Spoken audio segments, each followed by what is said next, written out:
welcome to the start of a new reading vlog, and in this week's reading vlog I'm going to be reading kind of my last, possibly, autumn books. So I have done a couple of videos where I've done kind of spooky reads and autumn reads, and this one is going to be some of the last autumn books that I read before starting on my Christmas reads.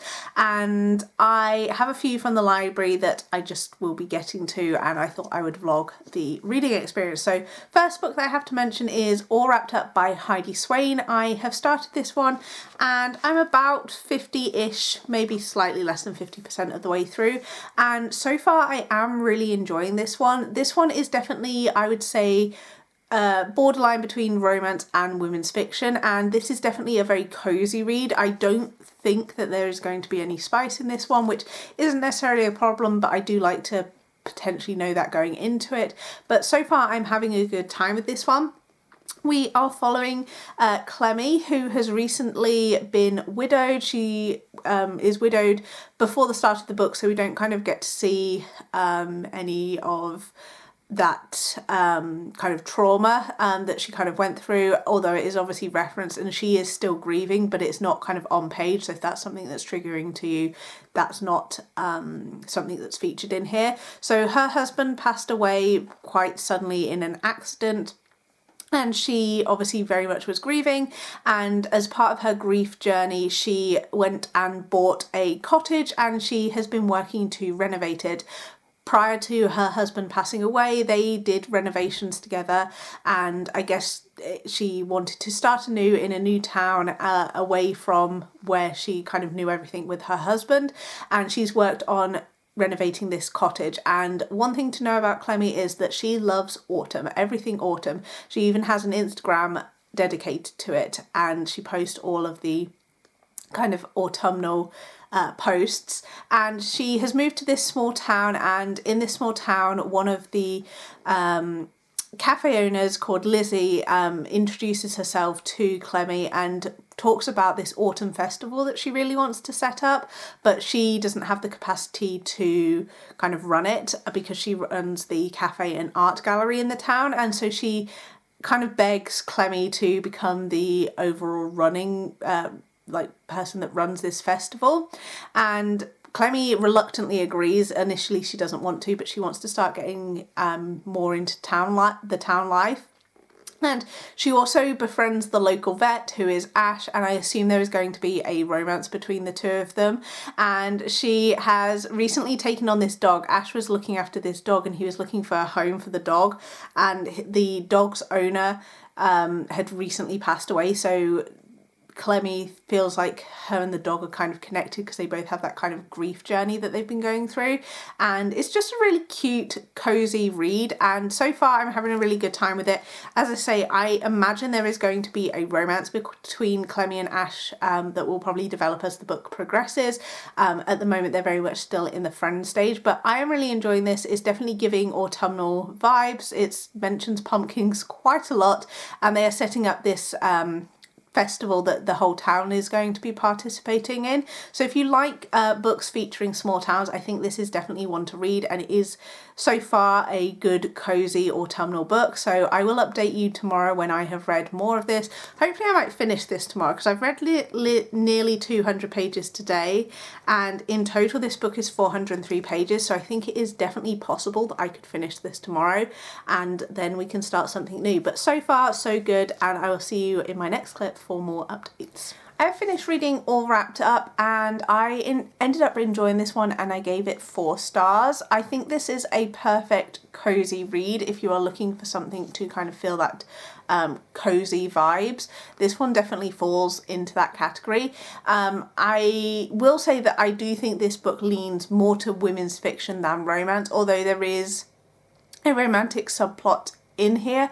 I feel like it isn't the main part of the story, and it is more focused on our main character Clemmy dealing with her grief, kind of not overcoming her grief because obviously she still has it, but kind of finding herself again, kind of coming almost back to life, because she'd kind of sheltered herself away for so long while she was dealing with her grief, and then she obviously starts making friends in the small town that she's moved to, and obviously getting involved with the autumn festival. Now obviously, as I say, the Clemmy does start organising the autumn festival, so there are a lot of autumnal activities. There's pumpkin carving, there's like a nature walk, there's some craft workshops that happen as well, and just overall it's really cozy autumnal kind of things that you would expect to find in a book of this nature. Now this book is part of a series. I think it's actually book 11 in the series, which I didn't realise picking up, but the series is called the Windbridge series, and it's basically this small town, and obviously the books in this series centre around this small town, but you don't need to read all of the books to get on with this one. This is the first one I have read from this series. In fact, I think this might be the first book I have read from this author. I'm not 100% sure if I've read from her before. I've definitely seen her books before, but I'm not sure if I can't remember if I've read any or not. But I would definitely be interested to go back and look at some of the other books. As I say, they do lean more towards women's fiction, and sometimes I don't mind reading that, but predominantly I do prefer a bit more romance heavy, which is why I couldn't give this higher than a 4-star, because it wasn't romance heavy enough for me as someone who likes reading romance as their main genre. Obviously I do read other things which you'll have seen on my channel, but predominantly I read romance, and that is what I like to see in books. And there is, as I say, a romantic subplot with Clemmy and Ash, but it isn't the main part of the plot. And I do think that their romance was a little bit frustrating, because obviously they do become friends throughout the book, and it's quite clear that they do have feelings for each other, but it takes a very long time to get to that point. And I feel that Ash wasn't as upfront with his feelings as he could have been, and acted in a slightly immature way, because they kind of have a moment earlier on in the book, and Clemmy has already kind of said, because of her husband passing away, that she doesn't think that she'll ever find love again. It's not something that she's looking for. And they have this moment at one of the autumn festival events when they're dancing where they almost kiss, and obviously they don't, but Ash afterwards kind of almost retreats and starts ignoring Clemmy, which obviously does cause a little bit of conflict, but I feel like if they just talked about it, things could have been resolved a lot sooner. So that was a little bit frustrating, but overall I did have a good time with this one, and I would definitely recommend checking it out if you are looking for something that is cozy with autumn vibes and is, as I say, leans towards women's fiction. This definitely focuses more on friendship, I think, and Clemmy really kind of getting back into her life following grief. As I say, grief is talked about quite a lot throughout this book, so if that is something that you struggle to read, then it might be something that you might want to skip, but I had a good time reading this, and I did enjoy it. The next book I'm going to read, I haven't started it yet, but the next one I'm going to be picking up is A Cinnamon Falls Mystery by R.L. Kilmore. I'm really excited to dive into this one. This one is obviously a murder mystery, and I believe this is also set in a small town, the town of Cinnamon Falls, and I think, judging by the cover, it's just going to have autumnal cozy vibes, I hope.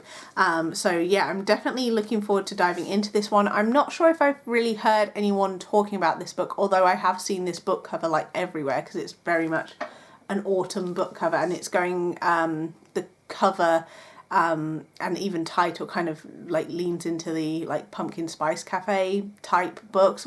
I feel like we're seeing a lot of books having covers like this and having titles similar to that, and I am definitely here for it, and I'm looking forward to diving into this one. So I will update you tomorrow once I have actually started reading this one.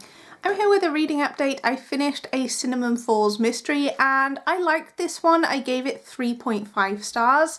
So this one, I didn't actually update you at like a halfway point. I didn't get a chance to update yesterday, so I have actually finished this one, but I did read it over 2 days. There just isn't like a halfway point update. So in this one we are following Nia, and Nia has been living away from Cinnamon Falls for I think about 6 years, and she's been with her boyfriend for 2 years.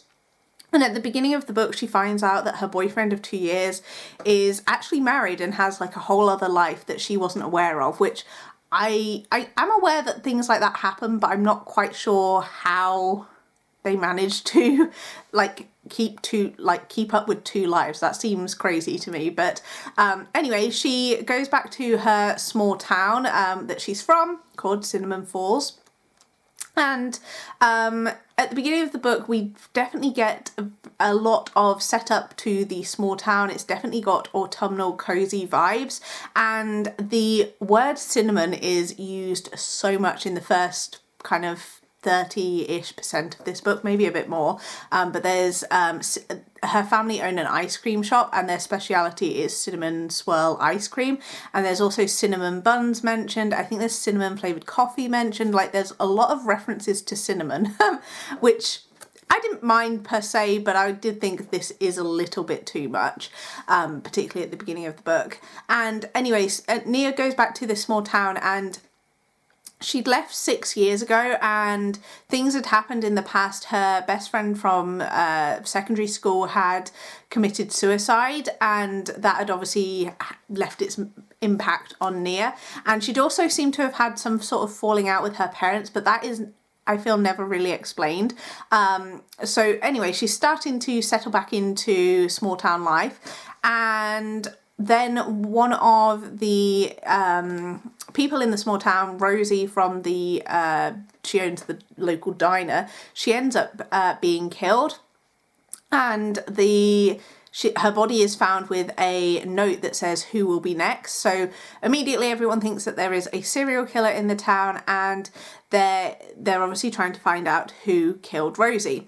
And there is 2 perspectives in this book. There is also Jesse's perspective, and Jesse is Nia's ex-boyfriend from before, when she was in secondary school / high school, and he is now on the police force, so he is obviously investigating, and Nia takes it upon herself to also investigate Rosie's death. And Rosie was the mother of Nia's best friend that committed suicide, and she starts looking into it and wonders whether the 2 might be connected.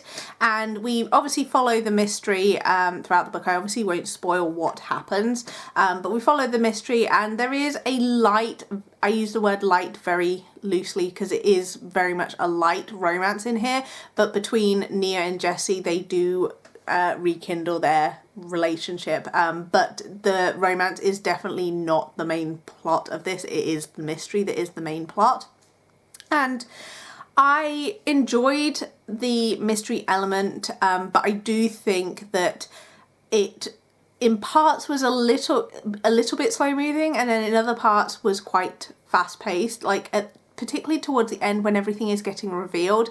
I feel like the reveal happened very, very quickly, and the reveal, I hadn't 100% guessed it, but I was along the right lines of what had happened to what had happened and what the overall outcome of the mystery was. So I wasn't overly surprised when it was revealed, although I hadn't 100% guessed it. It didn't shock me, and I do feel that the reveal happened very quickly and was wrapped up quite neatly, but in a way that felt a little bit underwhelming.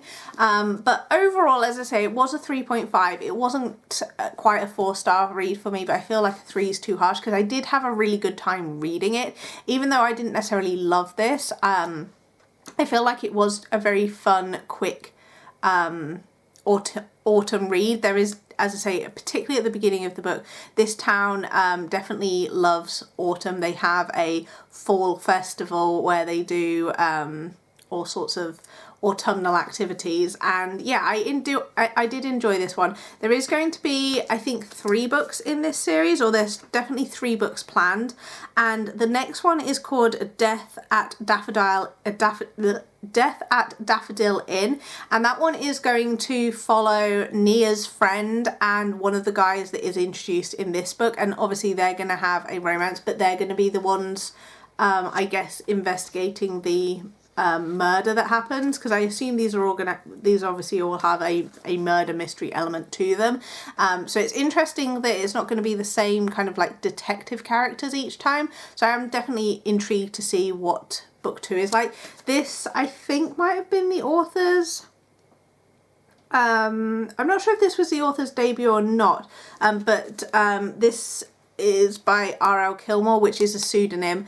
It does have I think it has it in the back of this book, but because it's a library book, it's got a sticker over it. So I'll put on screen the name of this author. So if you wanted to see if they've written anything else, because I'm not 100% sure, then you can check it out. But I would recommend this if you are looking for a cozy autumn read, and if you enjoy, like, I think if you like cozy mysteries, this definitely falls into that realm. And then the next book that I've started, and I'm not very far into this, so I don't have too much to say, is Road Trip with a Vampire by Jenna Levine. This one is the 3rd book in this vampire series. I'm not sure the name of the series, I can't remember. I'll put it on screen.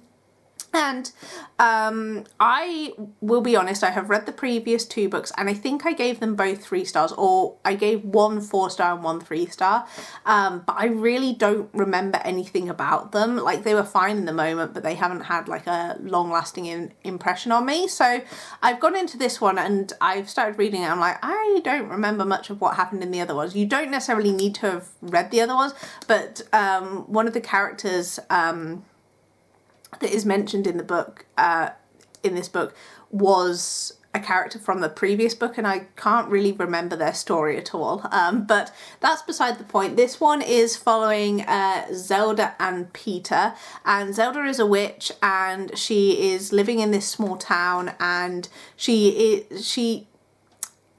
don't think it's 100% confirmed that she is immortal, but she doesn't age the same way humans do, and she seems to have stopped aging, but she's a witch, so she's not really sure.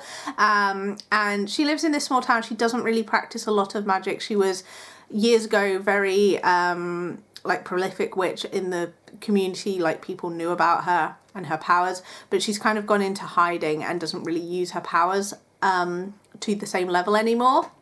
And then we have Peter, who is a vampire with amnesia, and Peter is sent to Zelda by Reginald, who is a vampire from one of the previous books. And I think we are introduced to Peter in the previous book, I think, possibly. I, as I say, don't 100% remember.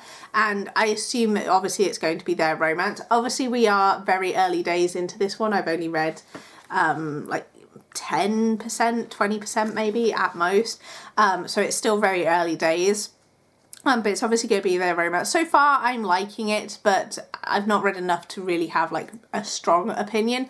I'll obviously have a further update tomorrow when I hopefully have read more. This one is, let's see how long this one is. It's just short of 400 pages, I think, 380 pages, so there is a good possibility that I may get this finished tomorrow. I ideally need to finish this tomorrow because it's due back on the library on Saturday, and tomorrow is Friday, so I do need to hopefully get more of this read and get this done in time. So I will update you as soon as I have more thoughts on this one. So I finished reading Road Trip with a Vampire by Jenna Levine, and I ended up giving this one 3 stars. This one was okay, but definitely not a favourite, and I don't think the story overall was particularly memorable. For me, this series, I would say, is more of a 3-star series. Like, the books are fun in the moment, but I don't feel that they're very memorable like further down the line. I did give the second book 4 stars, but in all honesty I don't really remember much about the second book. So this one, as I said in the previous clip, we are following Peter and Zelda, Peter is a vampire and Zelda is a witch, and Peter has lost his memories, and he at the end of the second book he ends up meeting Reginald, and Reginald sends him to Zelda, who they have been friends for like centuries because they are both immortal. And Reginald is a vampire from the second book, and then basically Peter gets a note telling him that he needs to go back to this place in, I think, Indiana. And he, as I say, he obviously has no memories of who is sending him this note, but it's quite a threatening note. And so Zelda and Peter decide to go on a road trip, and along the road trip they are going to visit places that Peter has been to. Which he obviously has no memory of, but he's hoping that if he visits these places, it might re-jog his memory. And when he goes to some of these places, people kind of react to him like are quite scared of him and like, oh my god, why are you back here? And so we kind of think that there is something going on. Throughout the book, we are getting Peter's perspective from the past, and basically he has been hired. Before he lost his memory, he had been hired to, he was basically someone that got hired to do odd jobs. Some of them were more darker and involved like murder and intimidation and all of that sort of stuff. But one of the things that he specialised in was breaking into things. And so he had been hired to break into this safe. And he didn't know why, but the safe was warded with magic. So as soon as that was mentioned, I was like, I suspect this is going to have something to do with Zelda. And I'm not going to say what it does end up involving, but it does end up involving Zelda. And so they go on this road trip, and as they go on the road trip, they do obviously start falling for each other. I would say the falling part happens quite quickly. I would say there is an instant attraction. Obviously, Peter is a vampire, so Zelda notices that he's good looking quite early on. But the actual getting together part on the road trip happens quite quickly, in my opinion. I would have preferred a bit of a slower build up to that because I felt that it was a little bit rushed. But that was just my opinion. And the reveal at the end when Peter obviously finally gets back his memories, the thing I don't read a lot of amnesia romances, but the thing that I knew was going to be a conflict did start becoming a conflict for them in the third act. And because Peter gets back his memories and he realises what he was sent to do. And I think it is kind of hinted, as I say, with his chapters that something might be involved with Zelda, and that his job might have involved something to do with her. And obviously that causes a conflict, which I suspected would be the case. And I just felt a little bit kind of disappointed because it was a little bit too predictable, and then things obviously wrapped up very quickly and very conveniently. I don't always love when a third act breakup is predictable. Like, you can see like a million miles away what the reason is going to be for these characters to have a conflict. And then when they do get back together, when that happens very quickly, I don't always love that, because I feel that is almost a little bit too unrealistic. Like, I don't think things get perfectly resolved like that as quickly as it does in a book sometimes. So I don't like it when it's too drawn out, but like it's a very difficult mix of getting the right balance, I think, for resolving it to obviously get the HEA that you want in a romance, in a way that's not too quick and not too like convenient and like, oh well, I've forgiven you, sort of thing. And one other thing I will say is Zelda is basically immortal, and she had been alive for centuries, but there was something about her that read very young. And I don't mean, she didn't seem naive or anything like that, but there's something about, I don't know if it was the way that she spoke or the way that she acted, but something about her felt very young to me, even though she was, as I say, centuries old. I think it was mentioned that she was like, after she reached 32, she didn't age anymore. And so she's like forever 32, but she didn't read like that. And for someone that had been around for centuries, you kind of expect, I don't know, I expected her to read it slightly differently. So overall, this was an okay read for me. Would I recommend it? I guess if you've read the other books in the series, then yes, I would recommend it so you can complete the story. But I think there are better witch vampire books out there. I mean, this one's fine. I will say as well, I think book 2 had a bit more humour in it, which I think was part of the reason that I gave it a higher rating. Now, Reginald, I think Reginald's book was book 2, I'm pretty sure. He is a slightly more, I guess, like high energy character in comparison to Peter, and so he was quite funny, whereas this book didn't have any real humour in it, which I'm not saying is necessary for me to enjoy a book, but when you're like comparing it to other books in the series, things that I liked in the previous books that aren't in this one. So overall, a 3-star, and yeah, it was an okay read, but I'm glad I've read it. The next book I'm going to be starting, I haven't started it yet, is If It Makes You Happy by Julie Olivia. This one has been everywhere this year.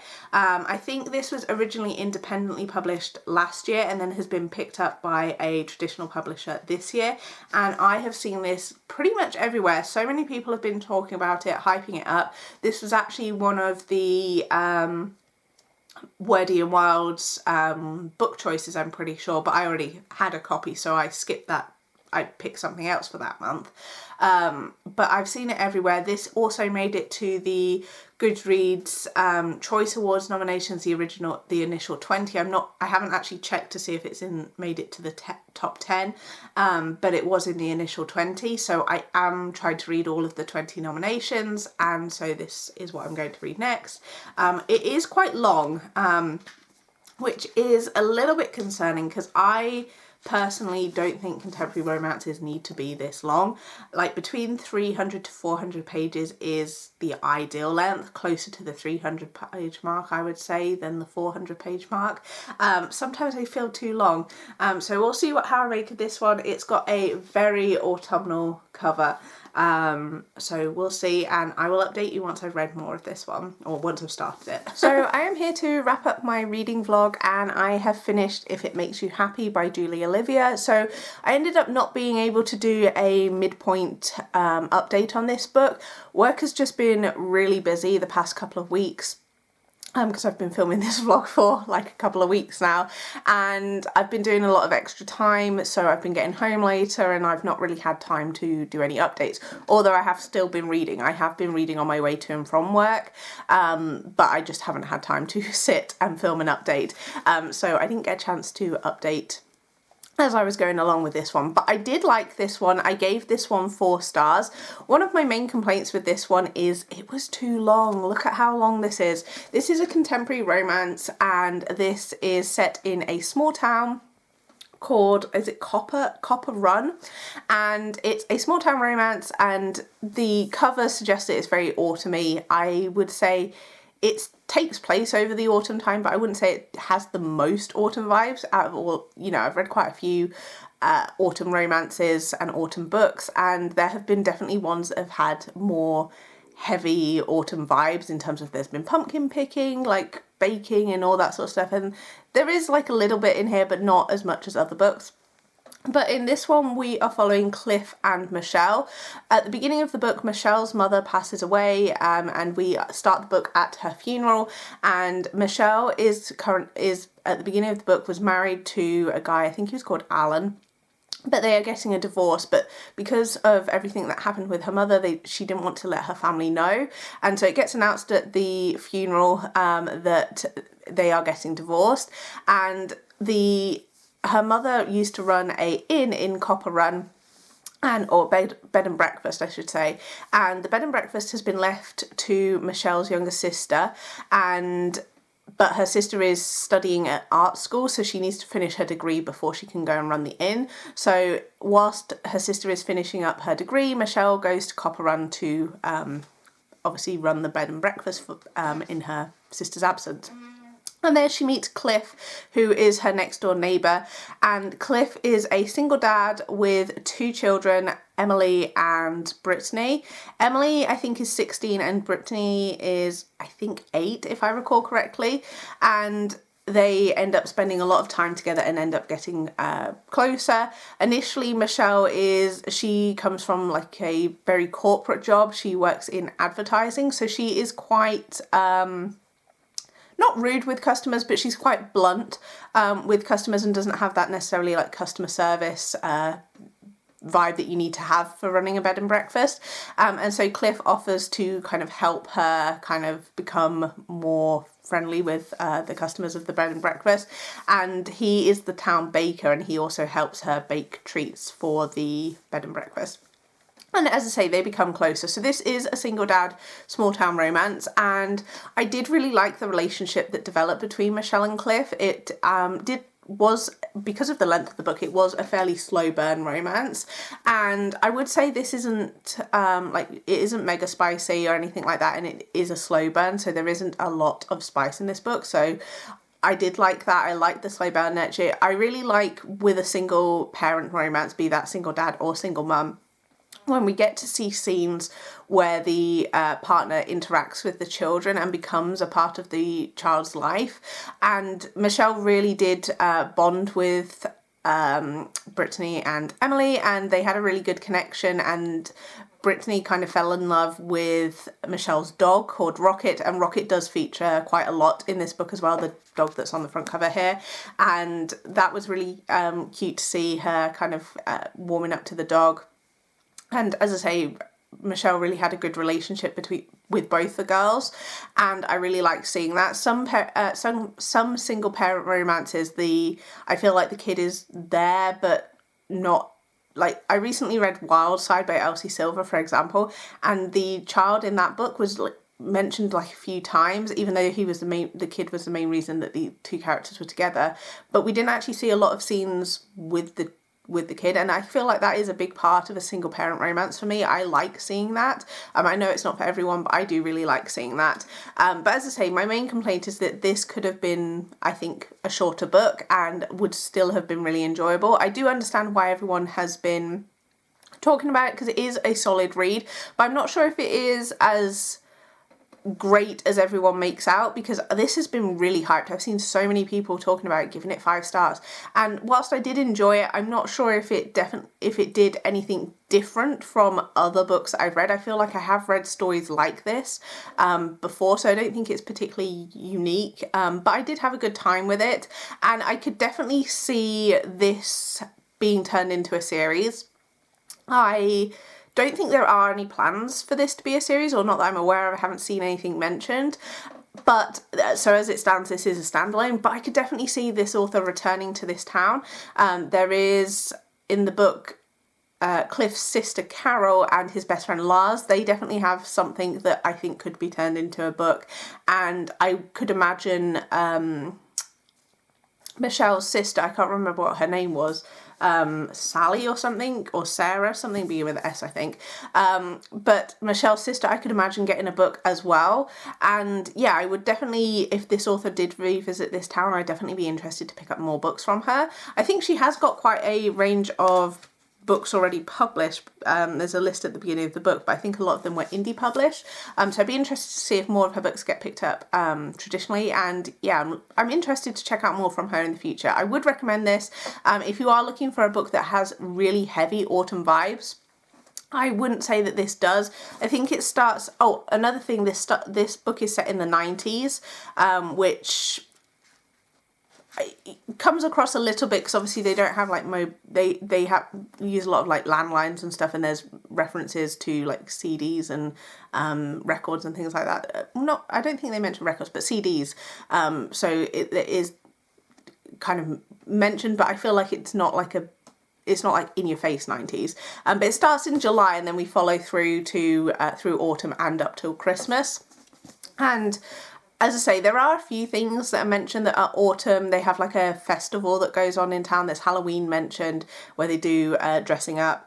And also Cliff, as I say, is a baker, so there is a lot of sweet treats mentioned in here. But overall, in terms of like autumn vibes, it's not like super heavy on the autumn vibes.